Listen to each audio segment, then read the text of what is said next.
Hello B A literature second year Vibha ma'am here. So already हम लोग अपना novel start कर चुके थे द मेयर ऑफ कास्टरब्रिज, जिसमें से हम लोग कैरेक्टर स्केचेस वगैरह हम लोगों ने देखे थे और हम लोगों ने थीम देखा था नॉवल का कि कौन कौन से दो थीम्स जो हैं वो हमारा ये नॉवल जो है वो अपने आप में कंसिस्ट करता है।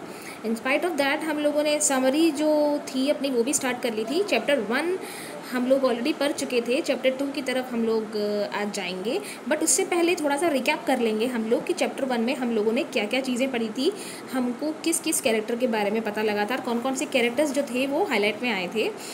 मैंने आप लोगों को स्टोरी के स्टार्टिंग में बताया था कि अराउंड 19th सेंचुरी के टाइम की बात है। ये एक यंग हेयर ड्रेसर जिसका नाम माइकल हेंचर्ड है, वो अपनी वाइफ और अपनी बेटी जो कि बहुत बेबी है अभी और उसका नाम है एलिजाबेथ जेन, वो लोग एक रोड पर चल रहे थे। एक इंग्लिश कंट्री साइड है और एक बड़े गांव में वो लोग पहुंचते हैं जिसका नाम होता है वेडन प्रेयर। जो फैमिली है वो इवेंचुअली एक फेयर है, एक मेला लग रहा होता है, वहाँ पर एक फूड स्टॉल के पास जाके रुकती है क्योंकि अभी ये ऐसा टाइम है कि उन लोगों को भूख सी लग रही है तो उनको अपना पेट भरना ही है। वहाँ पर थोड़ी देर में हैंचर्ड को एक ऑक्शनियर की आवाज़ सुनाई दी। ऑक्शनियर मतलब जो बोली लगाता है, उसकी आवाज़ सुनाई दी और वो ज़ोर ज़ोर से घोड़ों को बेच रहा था, बोल बोल के उनकी बोली लगा रहा था। ठीक है, तो हैंचर्ड ने जोक करते हुए उसको ये बोला कि वो अपनी वाइफ को और अपनी बेटी को सेल करना चाहता है, कितने पैसे लगेंगे इन दोनों को सेल करने में। उस ऑक्शनियर ने उसकी तरफ कोई ध्यान नहीं दिया, उसको लगा कि ये पागल है और ये शायद अपना दिमागी संतुलन खो बैठा है या फिर ये बेवकूफ़ी भरे जोक मार रहा है और कुछ नहीं है। लेकिन धीमे धीमे जो हैंचर्ड था उसकी बातें सीरियस होती गई और यहाँ तक कि जो सूजन थी उसकी वाइफ, वो भी इस चीज़ को लेकर काफ़ी स्ट्रेंज फील कर रही थी बिकॉज वो उसकी वाइफ थी ऑलरेडी। और अगर अपनी वाइफ के सामने कोई हस्बैंड इस तरह की बात करेगा अपनी बेटी को और अपनी वाइफ को दोनों को बेचने की, तो ये जो चीज़ है ये ऑब्वियसली हर कोई फील करेगा। उसकी वाइफ उससे बैक करती रही कि ये तुम क्या बोले जा रहे हो, लेकिन वो नहीं माना और उसने ज़ोर ज़ोर से चिल्लाना शुरू कर दिया और बेट लगाने शुरू कर दी और एक ऑक्शन शुरू कर दिया उसने। जैसे जैसे जैसे जैसे रेट बढ़ती गई, 3-4 प्राइजेस वो लगाता गया।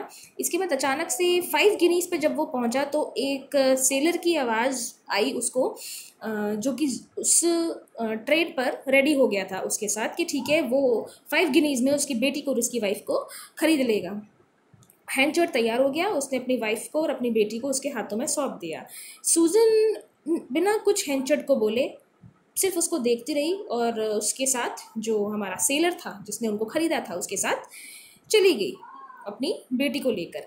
ये था हमारा चैप्टर 1। ठीक है, अब हम लोग आते हैं चैप्टर 2 पे। तो हम लोग आगे बढ़ते हैं तो देखते हैं कि जैसे अब नेक्स्ट मॉर्निंग हमारा जो ये हैंचर्ड है, ठीक है ना, इसने काफ़ी ड्रिंक किया उस दिन क्योंकि इसके पास पैसे आए थे। तो हमारा जो ये हैंचर्ड है ये सुबह उठा और लास्ट नाइट को, प्रीवियस नाइट को क्या क्या चीज़ें हुई, इसने क्या क्या काम कर दिए और क्या क्या खो दिया इसने, इसको लगा कि वो सब एक सपना था। लेकिन जब ये उठा और इसने अपने आसपास देखा तो इसकी वाइफ और इसकी बेटी इसको नहीं मिले। उसने अपनी जेब में हाथ डाला तो उसको उसकी जेब में पैसे मिले और तब उसको याद आया कि जो कुछ चल रहा था उसके सपने में वो एक्चुअल में सपना नहीं था, उसने ऐसा कुछ कर दिया था। उसने रियलाइज़ किया इस चीज़ को कि उसने अपनी बेटी को और अपनी वाइफ को सेल कर दिया है और उसके बाद he can not overcome with this situation कि उसने ये किया क्या। ठीक है, बट काफ़ी सरप्राइज्ड वो इस चीज़ से भी था कि सूजन सेलर के साथ जाने के लिए रेडी कैसे हो गई।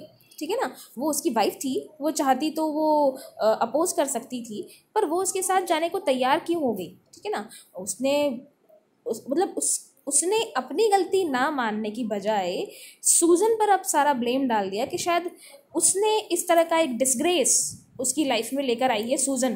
ठीक है ना, सूजन चाहती ही यही थी कि वो उसके साथ ना रहे और वो उसको मिल गया। इस तरह की बातें उसके मन में आ गई और अपनी एक गलती का जो ठीकरा था उसने सूजन के ऊपर डाल दिया। ठीक है, अभी उसको ये बहुत ही डिसग्रेसफुल लग रही थी ये जो चीज़ सारी हुई है, पर उसने ये सोचा कि इतने सब सॉबिंग करने का और अभी इतना सब रोने धोने का कोई मतलब नहीं है अब, तो वो आगे बढ़ गया। ठीक है, एक विलेज के पास एक चर्च गेट पे वो एंटर हुआ।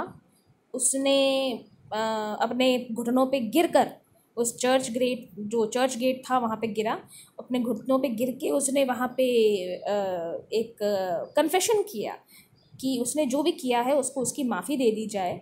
और उसने ये भी प्लेज किया कि अब से 21 ईयर्स तक वो कभी भी ड्रिंक नहीं करेगा।